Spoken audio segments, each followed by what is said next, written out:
جب آدم علیہ السلام کو پیدا کر دیا گیا تو اللہ تعالیٰ نے ان کی پشت پر ہاتھ پھیرا۔ ہاتھ پھیرتے ہی ان کی پشت سے قیامت تک پیدا ہونے والے انسان باہر نکل آئے۔ آدم کی تمام اولاد ان کے سامنے ظاہر ہو گئی، اور یہ بات نہایت وضاحت اور صراحت کے ساتھ قرآن مجید اور احادیث مبارکہ میں موجود ہے۔ مسلم بن یسار رحمت اللہ علیہ بیان کرتے ہیں کہ سیدنا عمر بن خطاب رضی اللہ عنہ سے کسی نے اس آیت کریمہ کے بارے میں پوچھا، وَإِذْ أَخَذَ رَبُّكَ مِن بَنِي آدَمَ مِن ظُهُورِهِمْ ذُرِّيَّتَهُمْ وَأَشْهَدَهُمْ عَلَىٰ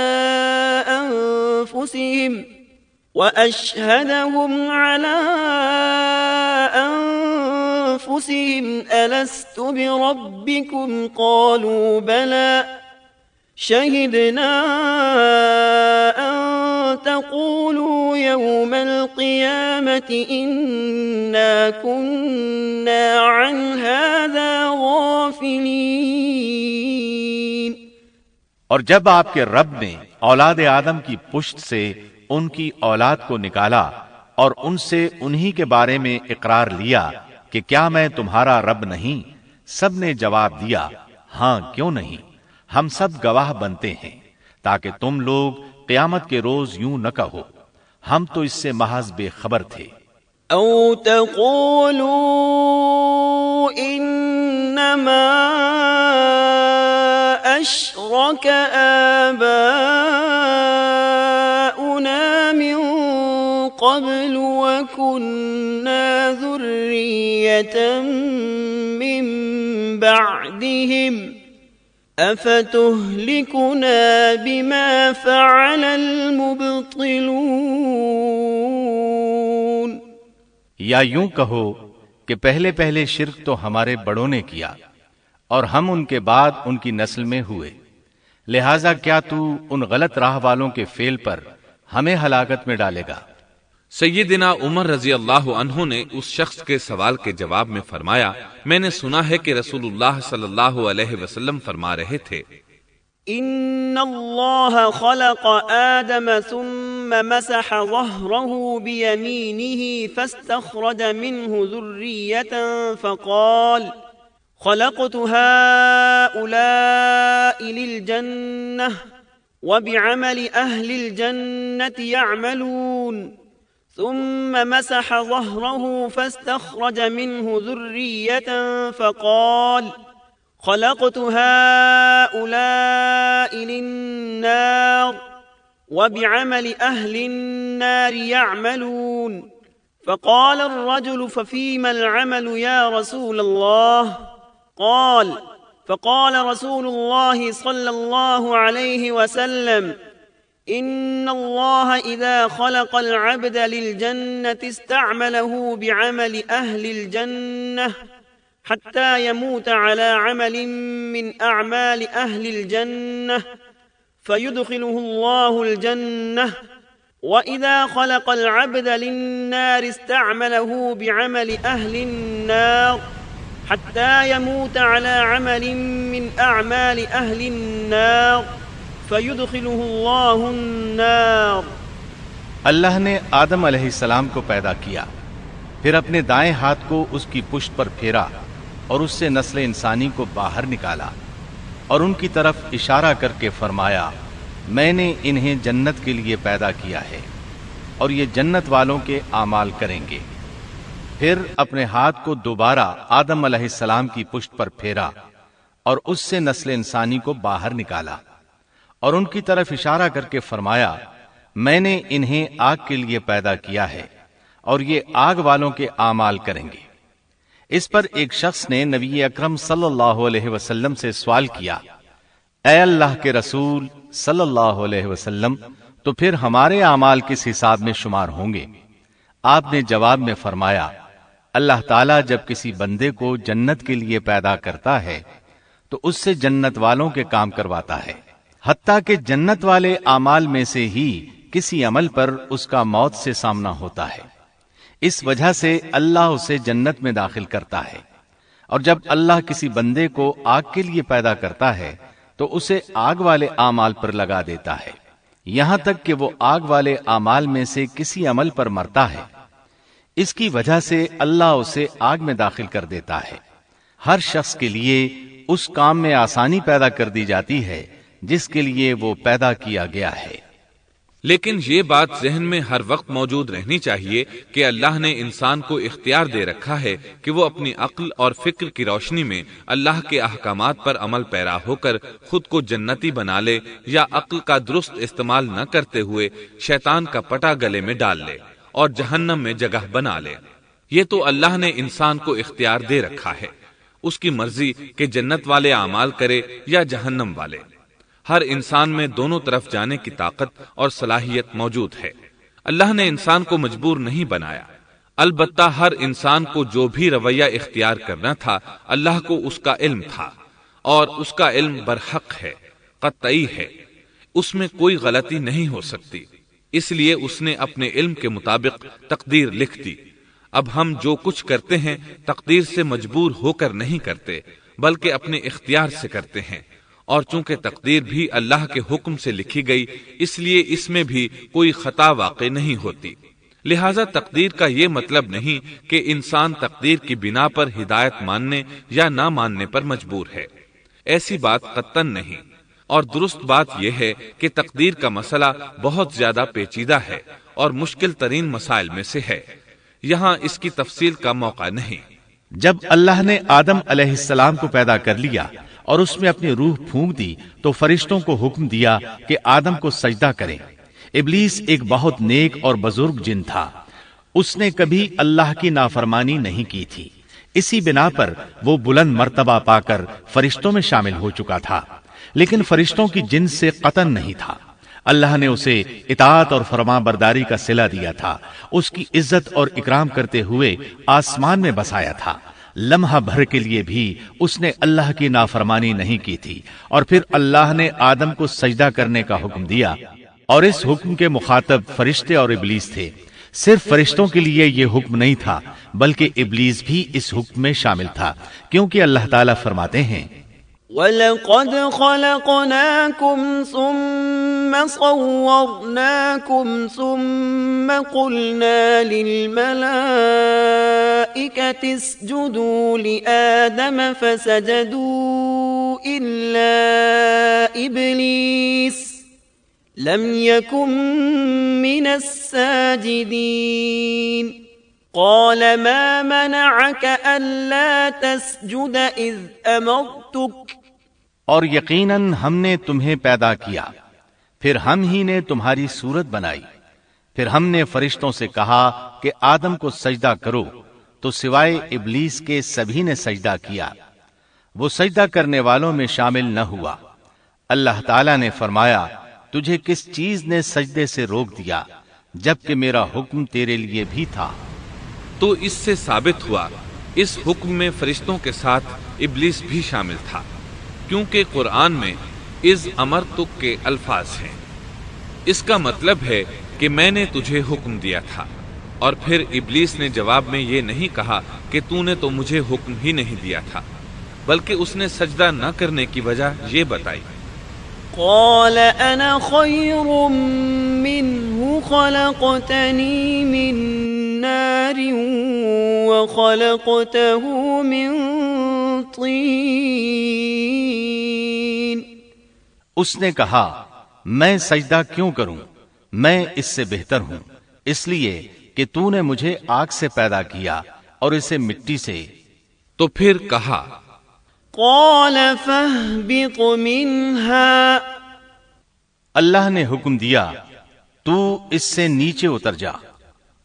غرض جب ابلیس نے نافرمانی کی، سرکشی اور تکبر کا مظاہرہ کیا تو اس وقت اللہ تعالیٰ اور اس کے درمیان مکالمہ ہوا۔ اللہ نے اس کی سرکشی دیکھ کر اسے سزا دیتے ہوئے فرمایا، قال فاهبط منها فما يكون لك أن تتكبر فيها فاخرج إنك من الصاغرين قال أنظرني إلى يوم يبعثون قال إنك من المنظرين منظرين قال فبما أغويتني لأقعدن لهم صراطك المستقيم ثم لآتينهم من بين أيديهم ومن خلفهم وعن أيمانهم وعن شمائلهم ولا تجد أكثرهم شاكرين۔ اس جنت سے اتر جا، تجھے کوئی حق حاصل نہیں کہ تو اس جنت میں رہ کر تکبر کرے۔ ابلیس نے جواب میں کہا، مجھے قیامت کے دن تک مہلت دے دیجئے، یعنی اتنی لمبی عمر دے دیجئے کہ میں قیامت تک زندہ رہوں، موت نہ آئے۔ اللہ نے فرمایا، تجھے مہلت دے دی گئی لیکن ایک وقت مقررہ تک، اور جب شیطان اس طرف سے مطمئن ہو گیا کہ اسے مہلت مل گئی، تب اس نے کہا، چونکہ تو نے مجھے گمراہ کر دیا ہے، اس وجہ سے میں قسم کھاتا ہوں کہ میں انسانوں کی گمراہی کے لیے تیرے سیدھے راستے پر بیٹھ جاؤں گا، پھر ان کے آگے سے، ان کے پیچھے سے، ان کے دائیں سے، ان کے بائیں سے، ان کے پاس آؤں گا، اور آپ ان میں سے اکثر لوگوں کو شکر گزار نہیں پائیں گے۔ اللہ تعالیٰ نے شیطان کا رد کرتے ہوئے فرمایا، یہاں سے ذلیل و خوار ہو کر نکل جا، ان میں سے جو شخص بھی تیرا حکم مانے گا میں ایسے تمام گمراہوں سے جہنم کو بھر دوں گا۔ جو انسان بھی تیرا پیروکار بنے گا وہ جہنم کا مستحق اور حقدار ٹھہرے گا۔ قرآن مجید میں دوسرے مقامات پر بھی اس گفتگو کو نئے پیرائے میں دہرایا گیا ہے۔ مثلا اللہ نے فرمایا، وَلَقَدْ خَلَقْنَا الْإِنسَانَ مِنْ صَلْصَالٍ مِنْ حَمَإٍ مَسْنُونٍ وَالْجَانَّ خَلَقْنَاهُ مِنْ قَبْلُ مِنْ نَارِ السَّمُومِ وَإِذْ قَالَ رَبُّكَ لِلْمَلَائِكَةِ إِنِّي خَالِقٌ بَشَرًا مِّن صَلْصَالٍ مِّنْ حَمَإٍ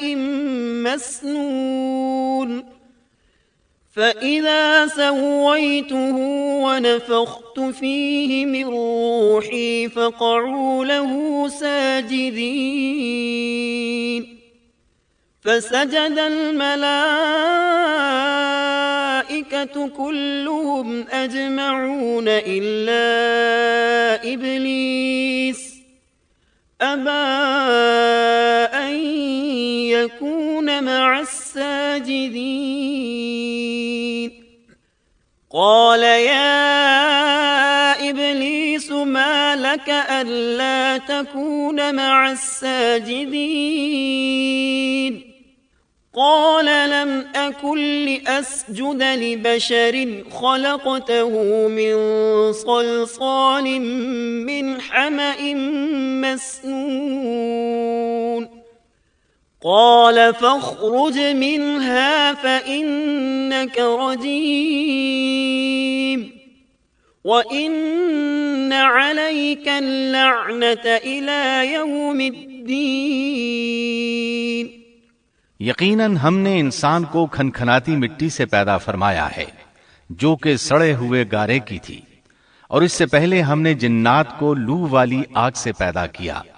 اور جب تیرے پروردگار نے فرشتوں سے فرمایا میں انسان کو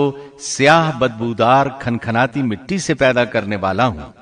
جب میں اسے پورا بنا چکوں اور اس میں اپنی روح پھونک دوں تو تم سب اس کے لیے سجدے میں گر پڑنا۔ چنانچہ تمام فرشتوں نے سجدہ کیا سوائے ابلیس کے، اس نے سجدہ کرنے والوں میں شمولیت اختیار کرنے سے صاف انکار کر دیا۔ اللہ تعالیٰ نے فرمایا اے ابلیس تجھے کیا ہوا کہ تو سجدہ کرنے والوں میں شامل نہ ہوا؟ وہ بولا میں ایسے انسان کو سجدہ نہیں کر سکتا جسے تو نے سیاہ بدبودار کھنکھناتی مٹی سے پیدا کیا ہے۔ اللہ تعالیٰ نے فرمایا اب تو بہشت سے نکل جا کیونکہ تو مردود ہے اور تجھ پر قیامت کے دن تک میری پھٹکار ہے۔ قال رب فأنظرني إلى يوم يبعثون قال فإنك من المنظرين إلى يوم الوقت المعلوم قال رب بما أغويتني لأزينن لهم في الأرض ولأغوينهم أجمعين إلا عبادك منهم المخلصين قال هذا صراط علي مستقيم إن عبادي ليس لك عليهم سلطان إلا من اتبعك من الغاوين وَإِنَّ جَهَنَّمَ لَمَوْعِدُهُمْ أَجْمَعِينَ کہنے لگا اے میرے رب مجھے اس دن تک مہلت دے دے جس دن کے لوگ دوبارہ زندہ کیے جائیں گے۔ اللہ نے فرمایا اچھا اس مقررہ وقت کے دن تک تجھے مہلت دی گئی۔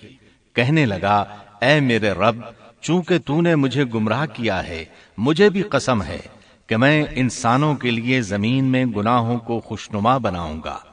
اور ان سب کو بہکا دوں گا سوائے ان کے جو تیرے منتخب اور مخلص بندے ہوں گے، وہ میرے بہکاوے میں نہیں آئیں گے۔ اللہ نے فرمایا ہاں یہی مجھ تک پہنچنے کی سیدھی راہ ہے کہ مخلص بن جاؤ، میرے بندوں پر تجھے کوئی غلبہ نہیں ہوگا۔ البتہ جو گمراہ لوگ تیری پیروی کریں گے یقیناً ان کے وعدے کی جگہ جہنم ہے۔ ایک اور مقام پر اللہ تعالیٰ فرماتے ہیں وَإِذْ قُلْنَا لِلْمَلَائِكَةِ اسْجُدُوا لِآدَمَ فَسَجَدُوا إِلَّا إِبْلِيسَ قَالَ أَأَسْجُدُ لِمَنْ خَلَقْتَ طِينًا قال أرأيتك هذا الذي كرمت علي لئن أخرتني إلى يوم القيامة لأحتنكن ذريته إلا قليلا قال اذهب فمن تبعك منهم فإن جهنم جزاؤكم جزاء موفورا۔ جب ہم نے فرشتوں کو حکم دیا کہ آدم کو سجدہ کرو تو ابلیس کے سوا سب نے سجدہ کیا۔ اس نے کہا کیا میں اسے سجدہ کروں جسے تو نے مٹی سے پیدا کیا ہے؟ اچھا دیکھ لے اسے تو نے مجھ پر فضیلت دی ہے، اگر مجھے بھی تو نے قیامت تک ڈھیل دی تو میں سوائے چند لوگوں کے اس کی اولاد کو گمراہ کروں گا۔ اس پر اللہ نے فرمایا جا ان میں سے جو بھی تیرا فرمانبردار ہو جائے گا تو تم سب کی سزا جہنم ہے جو پورا پورا بدلہ ہے۔ واستفزز من استطعت منهم بصوتك وأجلب عليهم بخيلك ورجلك وشاركهم في الأموال والأولاد وعدهم وما يعدهم الشيطان إلا غرورا إن عبادي ليس لك عليهم سلطان وكفى بربك وكيلا۔ ان میں سے تو جسے بھی اپنی آواز کے ساتھ بہکا سکتا ہے بہکا لے اور ان پر اپنے سوار اور پیادے چڑھا لا، یعنی اپنے گھڑ سوار لشکر اور پیدل لشکر کو چڑھا کر لے آ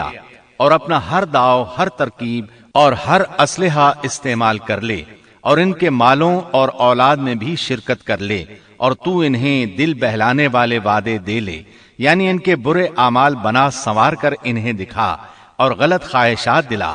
جنت دوزخ اور دوبارہ زندہ نہ ہونے کے وعدے دے، اور ان سے شیطان کے جتنے بھی وعدے ہوتے ہیں سب کے سب سراسر فریب ہیں۔ یقیناً میرے سچے بندوں پر تیرا کوئی قابو اور غلبہ نہیں ہوگا، تیرا رب کارسازی کرنے والا کافی ہے۔ اسی طرح بہت سی آیات میں پہلی معصیت الہی کا ذکر کیا گیا ہے۔ سب سے پہلا نافرمان ابلیس ملعون تھا۔ وہ خبیث اللہ کے سامنے تکبر اور عناد سے بھرپور جواب دیتا رہا۔ اسی وجہ سے اللہ نے اسے کافر کا لقب دیا۔ کافر اسے کہتے ہیں جو نعمت کا انکار کرے۔ اللہ نے اس پر اتنا فضل و کرم اور انعام و احسان کیا کہ بلند ترین مرتبے تک پہنچا دیا، لیکن اس نے اللہ کی اس نعمت کی قدر نہ کی، پرواہ نہ کی اور کفر کا راستہ اختیار کیا۔ اللہ تعالیٰ فرماتے ہیں إذ قال ربك للملائكة إني خالق بشرا من طين فإذا سويته ونفخت فيه من روحي فقعوا له ساجدين فسجد الملائكة كلهم أجمعون إلا إبليس استكبر وكان من الكافرين۔ جبکہ آپ کے رب نے فرشتوں سے فرمایا کہ میں مٹی سے ایک انسان کو پیدا کرنے والا ہوں، سو جب میں اسے ٹھیک ٹھاک کر لوں اور اس میں اپنی روح پھونک دوں تو تم سب اس کے سامنے سجدے میں گر پڑنا۔ چنانچہ تمام فرشتوں نے سجدہ کیا مگر ابلیس نے نہ کیا اور اس نے تکبر کیا، وہ کافروں میں سے تھا۔ سب سے پہلا گناہ تکبر تھا، اسی لیے علماء کرام فرماتے ہیں تمام گناہوں کی جڑ تکبر اور غرور ہے۔ نبی اکرم صلی اللہ علیہ وسلم نے اپنی امت کو تکبر نہ کرنے کا سختی سے حکم فرمایا، اس کی برائی، وبال اور ہلاکت سے آگاہ فرمایا۔ آپ نے فرمایا لا ينظر الله إلى من جر ثوبه خيلاء، اللہ اس شخص کی طرف رحمت سے دیکھے گا بھی نہیں جس نے تکبر کی بنا پر کپڑا ٹخنوں سے نیچے لٹکایا۔